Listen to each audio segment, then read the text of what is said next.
చిన్న ప్రార్థన చేసుకున్నాం. పరిశుద్ధుడైన మా తండ్రి, వందనాలు ప్రభా. ఇదిగో నాయన, నీ కుమార్తె సాక్షిని చెప్పింది, నువ్వు కాపాడు కనుక ప్రభా, అటువంటి విధంగా మమ్మల్ని అందరినీ కాపాడుతున్నావు.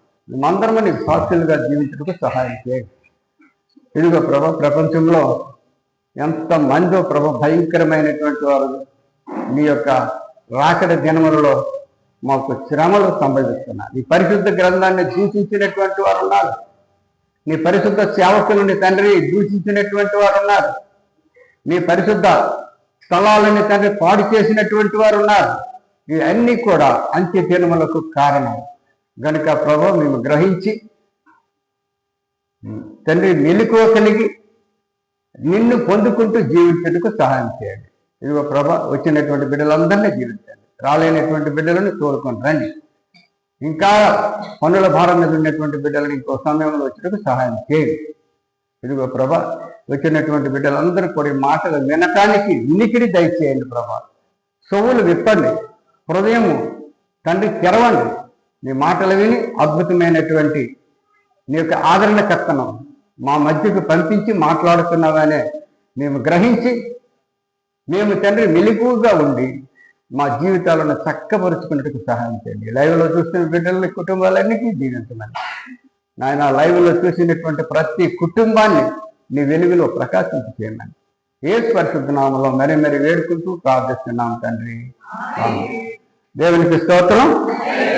ప్రేమైనటువంటి వాళ్ళరా, దేవుడు ఎంతో ప్రేమ కలిగినటువంటి వాడు, ఎంతో అద్భుతమైనటువంటి దేవుడు. కీర్తనలు 140 ఉత్తర పరిస్థితులు మనం చదువుకున్నాం. ఇక్కడ దావీదు అనేటువంటి మాటలు, దావీదు ప్రప్రథంగా చాలా పేదవాడు. చాలా పేదవాడు అంటే పేదవాడు కాదండి, తండ్రి దగ్గర గొర్రెలు నేర్చుకున్నటువంటి వాడు. స్టోరీ అంతా మనకు తెలుసు. ఆయన పెద్దవాడై రాజు అయ్యాక ఆయన అనుభవించినటువంటి శ్రమలు ఎన్నో తటస్థించాయి. ఆయన ఎదుర్కొన్నటువంటి దుష్టశక్తులు ఎంతో తటస్థించాయి. ఆ టైంలో ఆయన వ్రాసినటువంటి మాటలు ఇవి ఏమంటే, యెహోవా దుష్టుల చేతిలో నుండి నన్ను విడిపింపుము, బలత్కారము చేయు వారి చేతిలో పడకుండా నన్ను కాపాడము. దేవునికి స్తోత్రం. ఎంత అద్భుతమైనటువంటి మాటలు చూడండి. దుష్టుల చేతిలో నుండి నన్ను విడిపింపుము. దుష్టులు ఎవరు? సాతాను శక్తులతో కూడుకున్నటువంటి వారు. ఇప్పుడు శారమ్మ ఆ సాతాను పెట్టినటువంటి శ్రమ నుంచి విడిపింపబడింది. కనుకనే దావీదు గారు కూడా ఆయన చెప్తున్నారు, ఆయన దుష్టుల చేతిలో నుండి నన్ను విడిపించము, బలత్కారం చేయు వారి చేతిలో పడకుండా నన్ను కాపాడము. వారు తమ హృదయములలో అపాయకరమైన ఆలోచనలు చేయుదురు. వారు నిత్యము యుద్ధము రేప చూచుచుందురు. అంటే జప్పలాట్లు రేపడానికి చూస్తారు. పాము నాలుకల వలె వారు తమ నాలుకలు వాడి చేయుదురు. పాము నాలుక వలె, అటువంటి నాలుకలు ఎటువంటి అంటే పాము నాలుక వలె వాళ్ళు వాడుక చేయుదురు.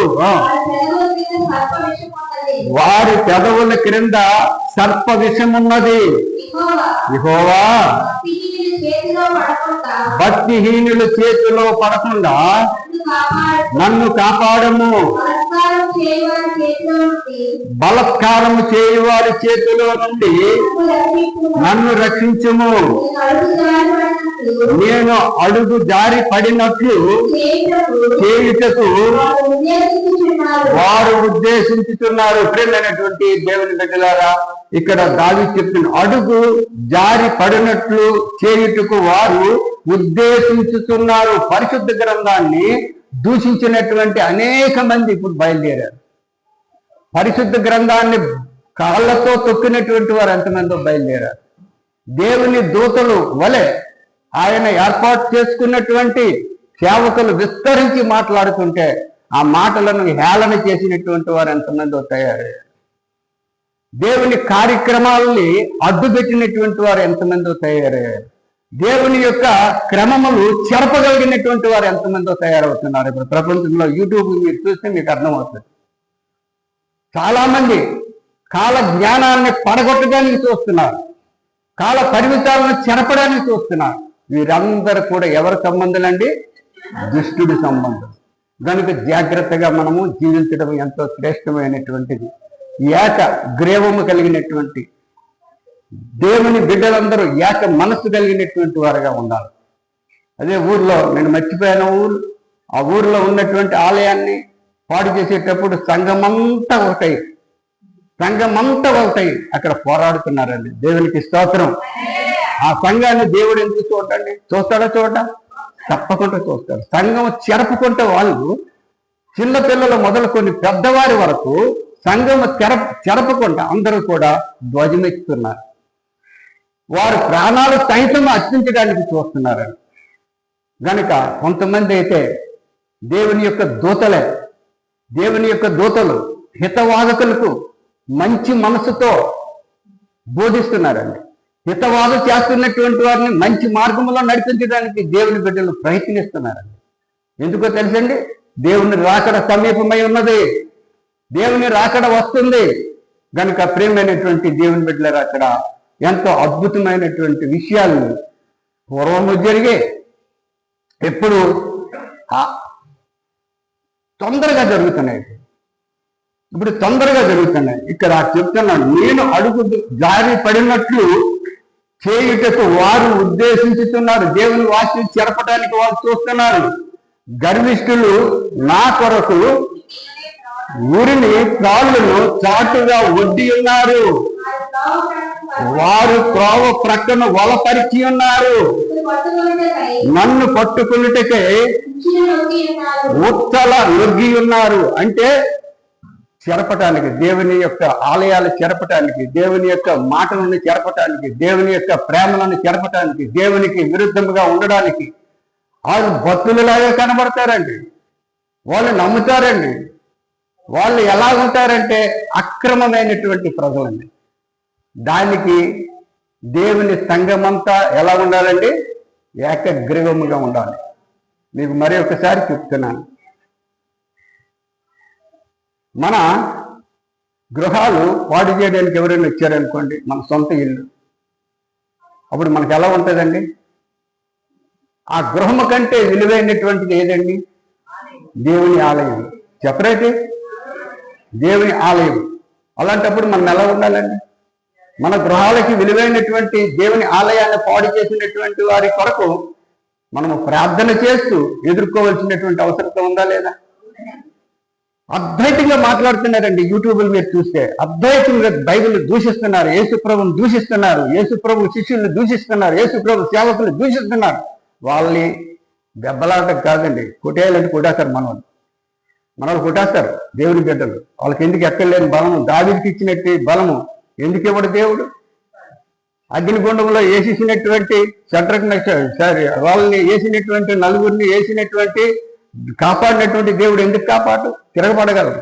కానీ మనం దేవుని బిడ్డలం కనుక వాళ్ళు మాటలతో వాళ్ళు మార్చడానికి చూస్తున్నారండి. దేవునికి స్తోత్రము కలుగును గాక. వాళ్ళు మాటలతో దేవుని బిడ్డలుగా చేద్దామని ఎంతో శ్రమ పడుతున్నారు. కారణం ఏంటంటే వాళ్ళు కూడా రక్షించబడాలి, వాళ్ళు కూడా దేవునికి భయభక్తులు కలిగి ఉండాలి అని నాస్తికులు లేటి, క్రూరులు లేటి అందరినీ కూడా మార్చడానికి దేవుని బిడ్డలు చూస్తున్నారు. వాళ్ళు చెప్తున్నారు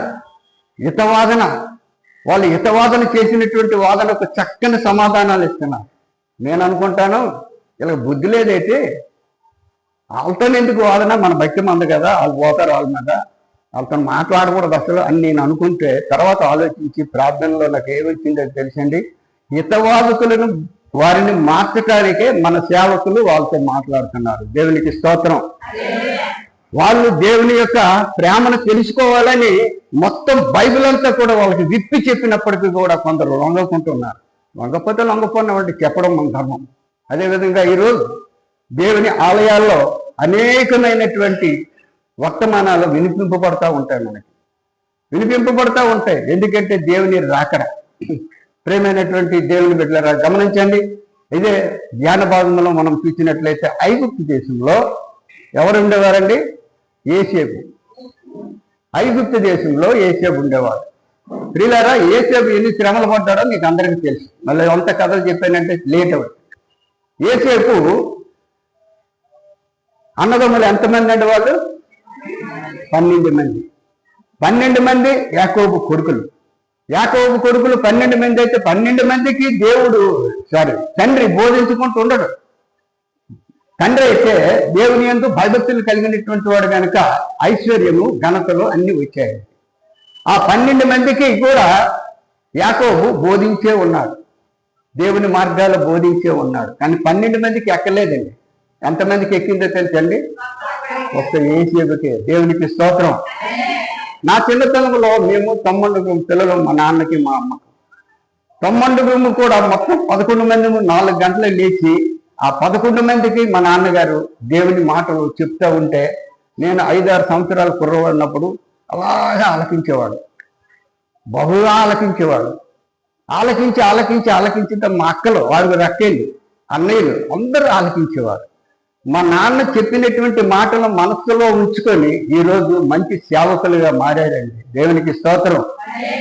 మా నాన్నలు 3, అత్తమ్మ 1, 4 సేవకులే. మా అత్త పెళ్లి చేసుకోలే, మిషనరీల దగ్గర బోధకురాలుగా పనిచేసి చనిపోయింది. మా నాన్నలు 3 కూడా సేవకులే. చిన్నవాడి కుమారుడు నేను.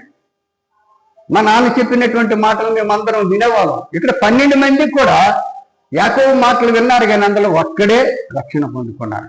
దేవుని యందు భయభక్తులు కలిగినటువంటి వాడుగా ఉన్నాడు. పిల్లలే గమనించండి, ఆ దేవుని యందు భయభక్తులు కలిగినటువంటి వాడి మీద వీళ్ళు చేస్తున్నటువంటి చెడు మాటలన్నీ కూడా తండ్రితో చెప్తే ఆయన మీద కక్ష పెట్టుకున్నారు.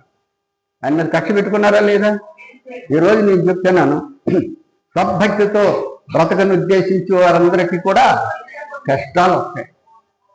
సద్భక్తితో బ్రతకను ఉద్దేశించే వారందరూ కూడా బహు కష్టాలు పడతారు, భయంకరమైనటువంటి కష్టాలు పడతారు. కానీ వాటిలో నుంచి విడిపించగలిగినటువంటి వారు ఎవరండి?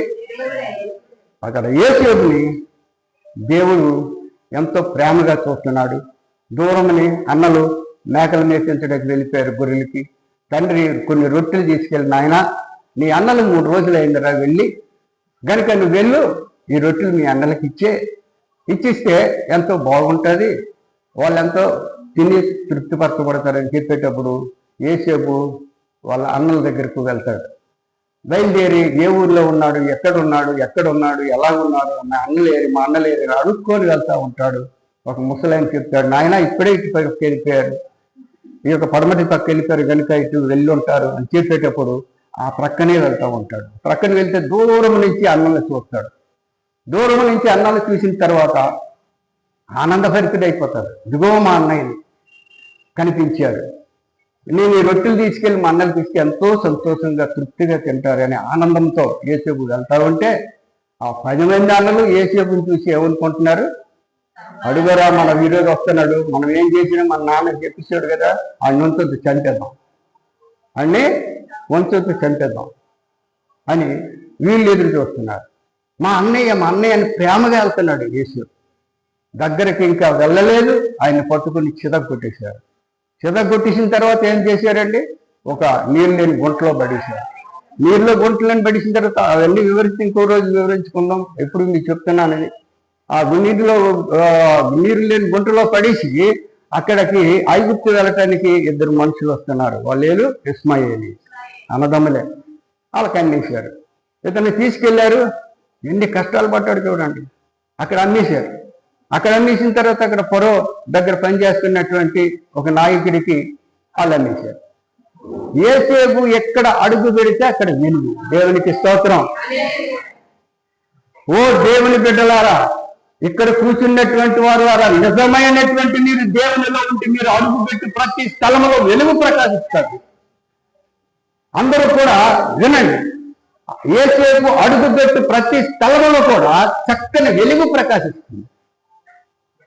ఆ గృహాల్లో వెలుగు వచ్చింది. యేసేపు పెట్టుకుంటాడు తెలుసండి, అందగాడు, స్వరూపమంతుడని, చాలా అందగాడు, చాలా విశ్లేషమైనటువంటి జ్ఞానమంతుడు, దేవుని కలిగినటువంటి వాడు. ఆ గృహంలో అడుగు పెట్టాడు. గృహం అంతా ఆశీర్వాదమే. దేవునికి స్తోత్రం. యేసేపుకు మాత్రం కష్టాలు.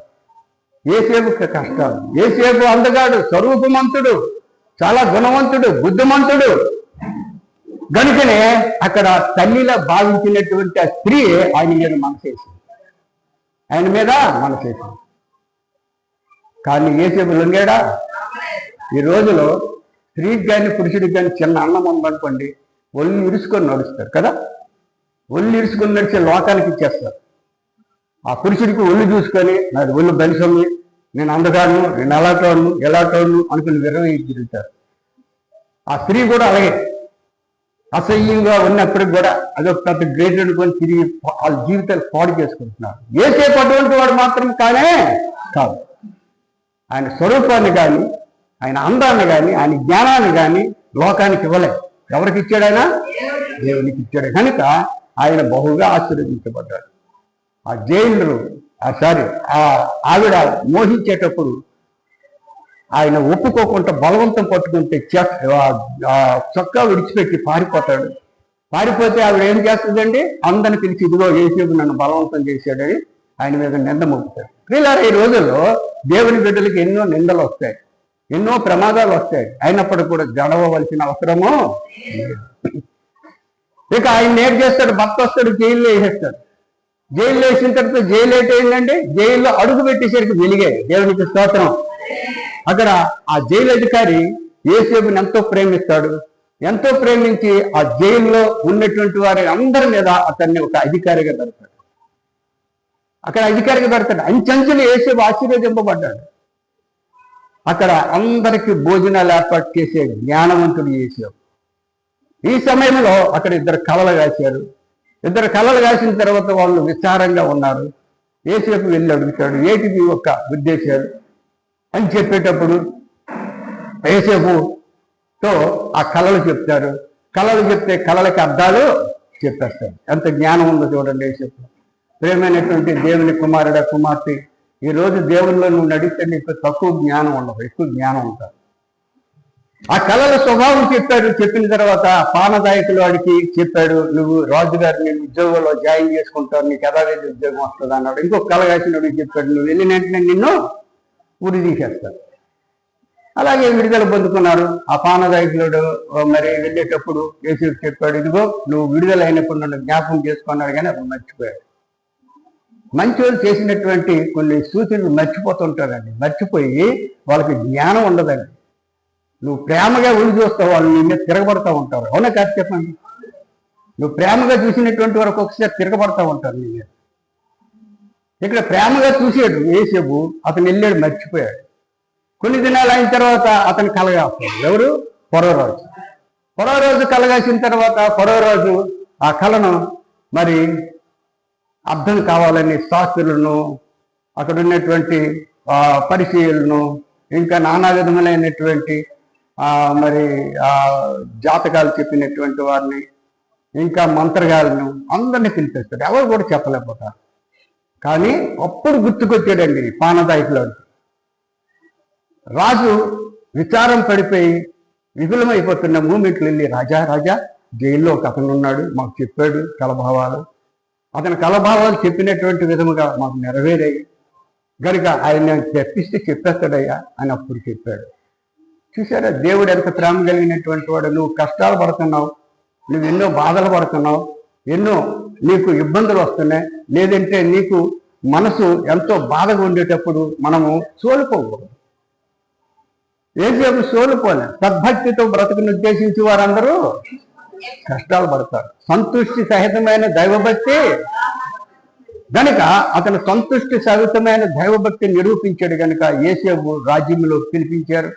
పిలిపించిన తర్వాత ఇదిగో నువ్వు కళల స్వభావం చెప్తావట, చెప్పయ్యా, అలాగే అందరూ వచ్చినా చెప్పలేదు. నేను చెప్పనయ్యా, ఎవరు చెప్తారు?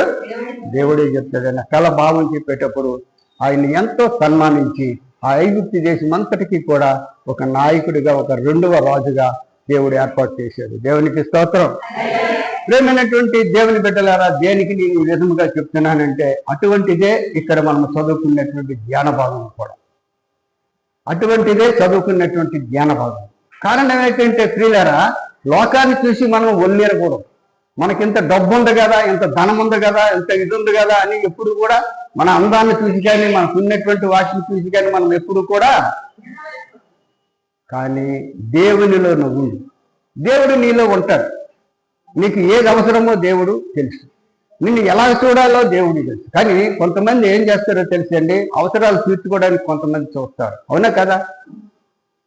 అలా కాదు. మనకు అవసరం తీర్చకపోయినా తీర్చినా మన దేవుడు మనకు కావాలన్నట్టు ఉండాలి. యోసేపుది అలాంటి గుణం. అదే విధముగా మోషేని చూద్దాం. ప్రియమైనటువంటి దేవుని బిడ్డలారా, ఈ యోసేపు రాజ్య పరిపాలన అయిపోయిన తర్వాత జరిగింది ఏంటంటే, అక్కడ ఉండేటువంటి ఫరో ఇంకొక రాజు మారుతాడు. ఐగుప్తు దేశంలో ఇంకొక రాజు మారుతాడు.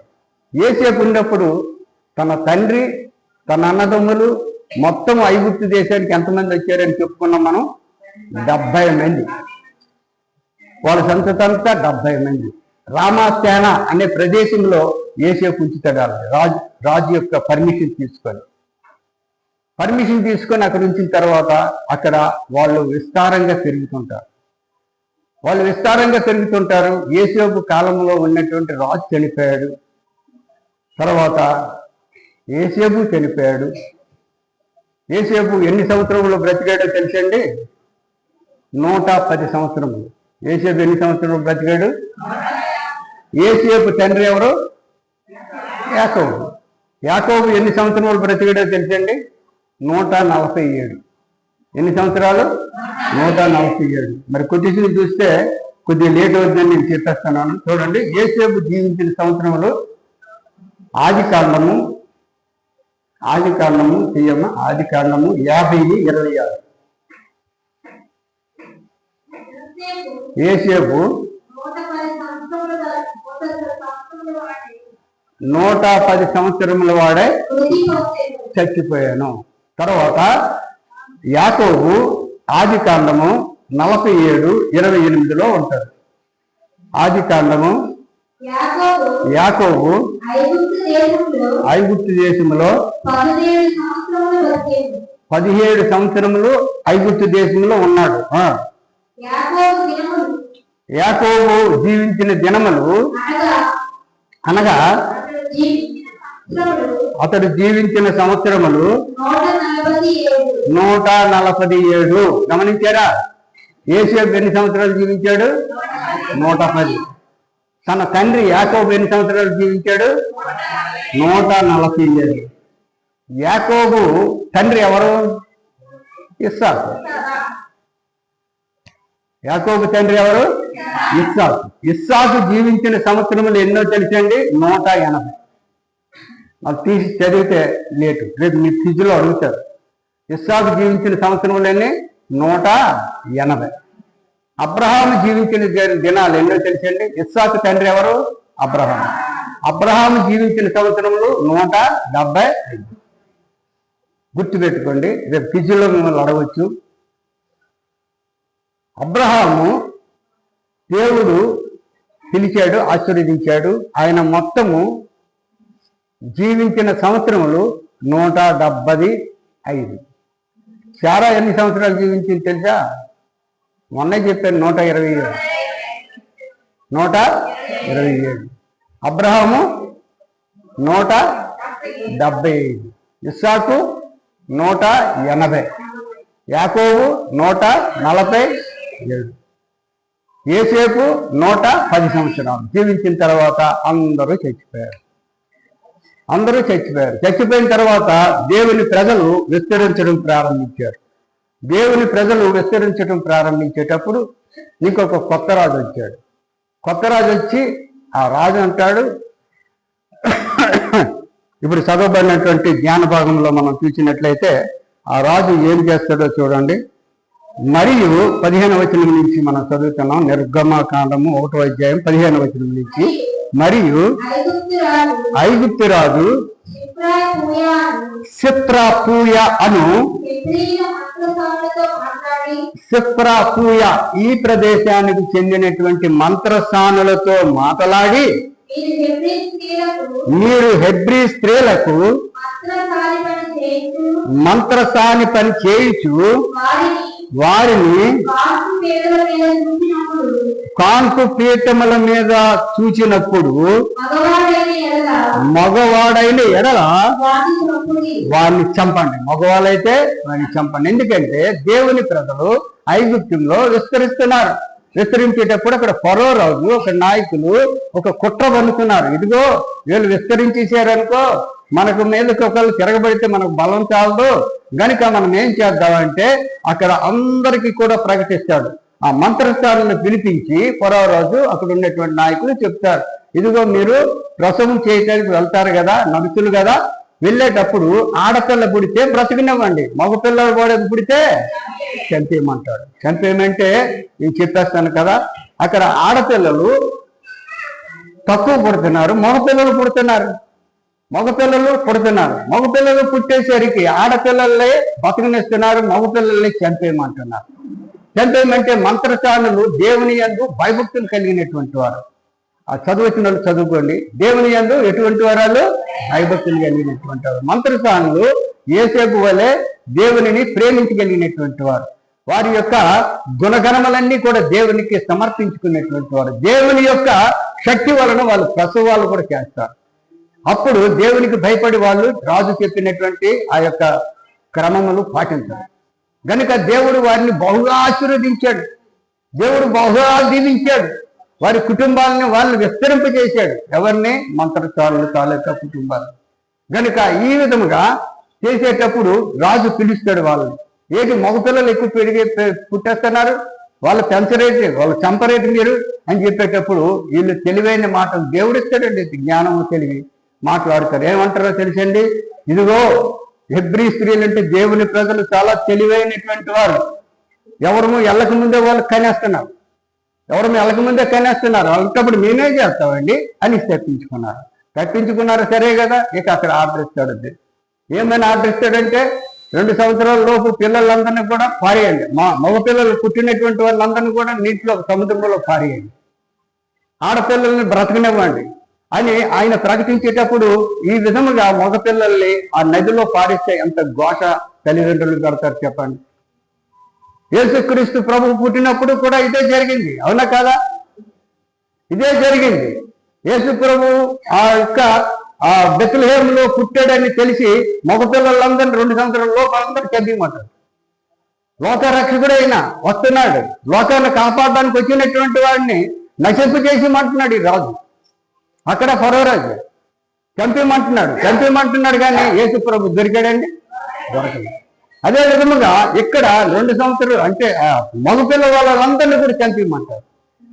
మగపిల్లల్ని చంపిస్తే అప్పుడు ఆ 2వ అధ్యాయంలో మనం చూసినట్లయితే అక్కడ ఏముందంటే, లేవి వంశస్థుడు ఒకడు వెళ్ళి లేవి కుమార్తెను వివాహం చేసుకొనెను. ఆ స్త్రీ గర్భవతి అయి కుమారుని కని వాడు సుందరుడై ఇందుట చూచి, ఎలాగున్నాడు అతను? చాలా అందగాడిగా పుట్టాడండి. ఆయన ఎవరండి? ప్రజల కొరకు, వెరీ గుడ్ మోషే, ప్రజల కొరకు రక్షకుడు, దేవునికి స్తోత్రం. ప్రజల కొరకు ప్రవక్త. ఆ ప్రవక్త పుట్టేటప్పుడు ఆ తల్లిదండ్రులు 3 నెలలు దాస్తారు. ఎన్ని నెలలు దాస్తారండి? 3 నెలలు ఏడవకుండా, పైకి స్వరము రాకుండా దాచి చివరికి తల్లి మరి ఆ దాయలేక ఒక జమ్ము పెట్టు తయారు చేసి ఆ జమ్ము పెట్టికి కీళ్లు పెట్టి, కీళ్ళు అంటే బంక ఏదో ఉంటుంది, అది పెట్టి నీళ్లు వెళ్ళకుండా చక్కని పెట్టి తయారు చేసి ఆ పెట్టెలో బిడ్డని పెట్టి, రాణిగారు వచ్చి అంటే ఆ ఫరో రాజు కూతురు వచ్చినటువంటి కొలని, స్నానానికి వచ్చినటువంటి కొలనులలో ఈ పెట్టెని విడిచిపెడతారు. ఈ పెట్టెని విడిచిపెట్టేటప్పుడు అక్కడ ప్రేమైనటువంటి దేవుని బిడ్డలు కానండి, పెట్టెని విడిచిపెట్టేటప్పుడు అక్కడ ఒక నాచులో ఆ పెట్టి చిక్కుండేటప్పుడు రాణి గారు చూస్తారు. అది ఏమి జరుగుద్దా అని ఆ కుర్రవాడి యొక్క అక్క చెట్టు చాటు నుండి చూస్తూ ఉంటుంది. ఆ అక్క పేరు ఏం పేరు తెలుసు కదా? Very good. అక్క ఉంటుంది, చూస్తూ ఉంటుంది. రాణి గారు చూస్తారు ఆ పెట్టిని, అందంగా ఉండి బాగుంది, అదేంటో చూడండి అని అక్కడ ఉన్నటువంటి ఆ దాసీలతో చెప్పేటప్పుడు, కన్యకలతో చెప్పేటప్పుడు వెళ్ళి ఆ పెట్టిని తీసుకొచ్చి తెరిచేసరికి అందులో సుందరుడైనటువంటి బాలుడు ఉన్నాడు. దేవునికి స్తోత్రం. సుందరుడైనటువంటి అందము కలిగినటువంటి వాడు, ఆకర్షణీయమైనటువంటి బాలుడు ఉన్నాడు కనుక రాణి గారు ఎంతో ఆకర్షిస్తారు. ఇది అంతా ఎవరు ఏర్పాటు అండి? దేవుని ఏర్పాటు. ఏమైనటువంటి దేవుని బిడ్డలారా, దేవుని ఏర్పాటు కలిగినటువంటి బిడ్డలను ఎలాగైనా దేవుడు కాపాడుతాడు. ఏ విధముగానే దేవుడు కాపాడే శక్తి కలిగిన దేవుడు కనుక ఇక్కడ ప్రజలను ఒక ప్రవక్తగా రక్షించడానికి పుట్టినటువంటి వాడు ఆయన. గనుక నీటిలో నుంచి నేను తీశాను గనుక అని ఆమె మోషాన్ని పెరిపెట్టింది అనుకుంటే తర్వాత రాణి గారు ఆలోచిస్తారు. ఈలోపు వాళ్ళ అక్కగారు వస్తారు, ఆ కురవాడు అక్కగారు వస్తారు. వచ్చేటప్పుడు రాణి గారు తట్టపట అవుతారు, ఈ బిడ్డను నేను ఉంచుకోవాలని. అప్పుడు ఆవిడే కల్పించుకుని అంటది, అమ్మా మీరు బిడ్డను పెంచాలంటే ఒక ఎవ్రీ స్త్రీలో ఒక స్త్రీని తీసుకొస్తాను, తీసుకొచ్చి పాలిచ్చి పెంచుద్ది మీ కొరకు అని ఆ అక్క చెప్పుద్ది. చెప్పేటప్పుడు తీసుకురమ్మంటారు. ఎవరు తీసుకొస్తుందంటే వాళ్ళ అమ్మనే తీసుకొస్తుంది. దేవునికి స్తోత్రం. వాళ్ళ అమ్మని తీసుకొచ్చి మంచి వాళ్ళు చక్కగా గుర్తున్నాయి మీకు, ఆ అమ్మతో పెరుగుతారు. పెరిగి పెద్దవాడు అవుతాడు. మోసే ఎటువంటి వాడు అందగాడు, సుందరుడు, చాలా బలము కలిగినటువంటి వాడు, శక్తి కలిగినటువంటి వాడు. ఏమైనా విరవయ్యాడా?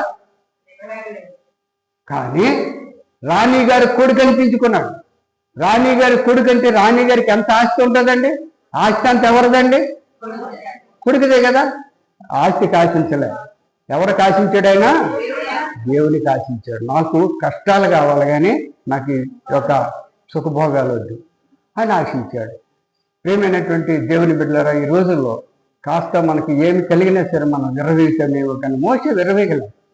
ఆస్తి అక్కర్లే, అంతస్తులు అక్కర్లే, నాకు ఏది అక్కర్లేదు, దేవుని ప్రేమ కావాలన్నారు. దేవుని ప్రేమ కావాలని ఆ రామాశానాలో యేసేపు పెట్టినటువంటి ఆ బిడ్డలందరూ కూడా వాళ్ళందరూ ముదరోళ్ళందరూ చనిపోయారు. ఆ ముదరోళ్ళందరూ చనిపోయారు, యేసేపు చనిపోయాడు, అందరూ చనిపోయారు. చనిపోయిన తర్వాత వాళ్ళు ఎలా తయారయ్యారు తెలుసండి? వాళ్ళు గర్విష్ఠులు అయిపోయారు. అందరూ గర్విష్ఠులు అయిపోయినటువంటి విధానమును బట్టి వాళ్ళకి శ్రమలు ప్రాప్తించాయి. అదే ఐగుప్తులో ఉన్నటువంటి ఫరో రోజు ఆ జనాలు పెరుగుతున్నారని అనుకున్నాడు కదా, కనుక వాళ్ళకి శ్రమలు ప్రాప్తించాయి. శ్రమలు ప్రాప్తించే మోషే అయితే రాణి గారి దగ్గర చక్కగా పెరుగుతున్నాడు. అందముగా స్వరూపమంతుగా రాజు టీవీ కలిగినటువంటి వాడు మోషే. అయినప్పటికి కూడా ఇక్కడ శ్రమలు వచ్చాయి. వీళ్ళకి శ్రమలు వచ్చిన తర్వాత మోషే ఈ ఐగుప్తు ధనధాన్యములతో నేను బ్రతికిన బదులు దేవుని ప్రేమలో బ్రతకాలి నేను అని అతను నిర్ణయించుకున్నాడు. దేవునికి స్తోత్రం. దేవుని ప్రజలతో నేను బ్రతుకుతాను అంటాడు. దేవుని ప్రజలతో బ్రతుకుతానని ఏం చేస్తాడంటే ఆయన ఒకరోజు ఐగుప్తీయుడు హెబ్రీయుడు దెబ్బలాడుకుంటూ ఉంటారు. దెబ్బలాడుకునేటప్పుడు మోషే ఎవరి తరపున ఉన్నాడంటే దేవుని బిడ్డల తరపున ఉన్నాడు. కనుక అక్కడ ఐగుప్తీయుని ఒక గుడ్డు గుర్తే చచ్చిపోతాడు. చచ్చిపోయిన తర్వాత అతను పాటేస్తాడు, పాటేసి వెళ్ళిపోతాడు. మరొక రోజు ఈ ఐగుప్తీయుడు హెబ్రీయుడే ఈ దేవుని బిడ్డ, చూడండి దేవుని బిడ్డే ఇంకొకరితో దెబ్బలాడతాడు. ఇంకొకరితో దెబ్బలాడేటప్పుడు మోషే వెళ్తాడు. వాళ్ళని గద్దించేటప్పుడు ఈ హెబ్రీయుడు ఏమంటాడు తెలుసండి? దేవుని బిడ్డ ఎంత మరి ఆ మాట నాకు రాకుంటుంది కానీ ఎంత నోటి మాట. ఇప్పుడు చదువుకున్నాం కదా కీర్తనలో, తంత్ర పెదుగులు కలిగినటువంటి కుట్రలు కలిగినటువంటి వారండి దేవుని బిడ్డ. దేవుని బిడ్డ ఉండి కూడా మోషేకు విలువ ఇవ్వాలా? ఆయన కాపాడుతున్నాడు కదా, విలువ ఇవ్వాలా? ఇవ్వకుంటున్నా అతన్ని హేళన చేసి ఇదిగో వాళ్ళు అతను చంపించావు కదా, వీడి గురించే చంపాడు అతను, నాకు తెలియదు, అతను చంపేశావు కదా, ఇప్పుడు ఇతను నన్ను కూడా చంపేస్తావా అని రాజు దగ్గరికి వార్తను మోసుకెళ్ళిపోతాడు. రాజు దగ్గరికి వార్తను మోసుకెళ్ళేటప్పుడు మోషే భయపడి ఆ యొక్క ఐగుప్తుని విడిచిపెట్టి పారిపోతాడు. పారిపోయిన తర్వాత కష్టాలు ప్రారంభిస్తాయి దేవుని బిడ్డలకి. ఎందుకు? దేవుళ్ళు లేరు కనుక వాళ్ళకి కష్టాలు శ్రమలు ఎన్నో ప్రాప్తించి ఆ ఫరో రోజు ఆ ఇటుకలు చేయడము, గడ్డి మోయించడం, చాలా శ్రమలు పడుతుంటారు. అప్పుడు ఎవరు గుర్తుకొచ్చారు? దేవుడు గుర్తుకొచ్చి దేవునికి మొరబెట్టారు. మన దేవుడు ప్రేమ కలిగినటువంటి దేవుడు. ఆయనకు మనము మొరబెట్టినప్పుడు ఎప్పుడు కూడా మన మొరను ఆయన వినకుంటూ ఉండడండి. మొర విన్నాడు. మొర విని ఎవరిని ఏర్పాటు చేసుకున్నాడు? ఆయన అది రక్షించడానికి మోషేనే ఏర్పాటు చేశాడు. దేవునికి స్తోత్రం. కనుక ప్రియమైనటువంటి దేవుని బిడ్డలారా గమనించండి, దేవుడు ఎంతో ఉన్నతమైనటువంటి వాడు, ఎంతో ఉత్తమమైనటువంటి వాడు. రామాసేనలో విస్తరిస్తున్నారు దేవుని ప్రజలు విస్తరమైనటువంటి మరి వాళ్ళకి జన్మలు ఇచ్చాడు దేవుడు. మంచిగా ఇచ్చేటప్పుడు దేవుణ్ణి కలిగి ఉంటే వాళ్ళకి శ్రమలు తప్పును, కానీ దేవుని కలిగి లేరు. ఈ రోజుల్లో ఎంతమంది దేవుని బిడ్డలుగా గుర్తింపబడుతూ దేవునితో ఉంటారు కానీ దేవునిలో ఉండరు. కనుక ఈరోజు ఈ మాటలు ఎందుకంటే మనకి హెచ్చరికలు వస్తున్నాయి. నాతో సహా దేవునిలో మనం జీవించగలిగినటువంటి వారు ఉండాలి. ఆయన రాకడా నేడో రేపో తెలియదు. ప్రపంచంలో చూడండి ఎంత భయంకరమైనటువంటి దేవుని వాక్యాన్ని చెరపబడుతుందా లేదా? ఒక గుడి దగ్గర 20 గుళ్ళు నేను జ్ఞానను నేను జ్ఞానను నేను జ్ఞానను అని పోట్లాడుతున్నారు. ఎవరు? మొన్న యూట్యూబ్లో చూశాను నేను. ఈ శ్రమలకన్నీ కారకులు అంటే క్రైస్తవులు అంటున్నారు.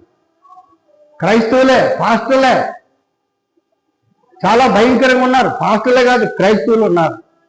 క్రైస్తవులు ఒక క్రమమైనటువంటి పద్ధతిలో జీవించడం లేదు. ఎక్కడ పీనుగుంటే అక్కడ గద్దలు ఉంటాయి. ఎక్కడ పీనుగుంటే పీనుగు చెంటాసన కొడుతుందా, కంపు కొడుతుందా? పీనుగు అంటే ఏంటో తెలుసండి? చికెన్ బిర్యానీ. ఎక్కడ చికెన్ బిర్యానీ పెడితే అక్కడ పారిపోతారా లేదా? నేను కార్యక్రమానికి వెళ్ళాను. మా పేదరున్న శోభ తీసుకువెళ్ళారు. ఆ ప్రార్థన లేదు, ఏమీ లేదు, కానీ భోజనాలు అన్ని చేరికి వచ్చారంటే ఊరు మొత్తం కదిలిపోండి. అక్కడ మా శోభ ఏడుపు. ఇక్కడ 300 మందికో 3000 మందికో భోజనం ఏర్పాటు చేస్తే 600 మంది వచ్చారు. 300 ఆకులు తీస్తే అయిపోయినాయి ఆకులు. అన్నం మాత్రం విస్తారంగా పెట్టారు. దేవుడు ఆశీర్వదించాడు. అలాంటి దగ్గరికి పరిగెడతాం. దేవుని యొక్క ఆలయానికి 600 మందికి ఎంతమంది వస్తారండి? 100 మంది రావడం కష్టం. ఇది విలువైందా? ఇది విలువైందా? ఇదే విలువైంది.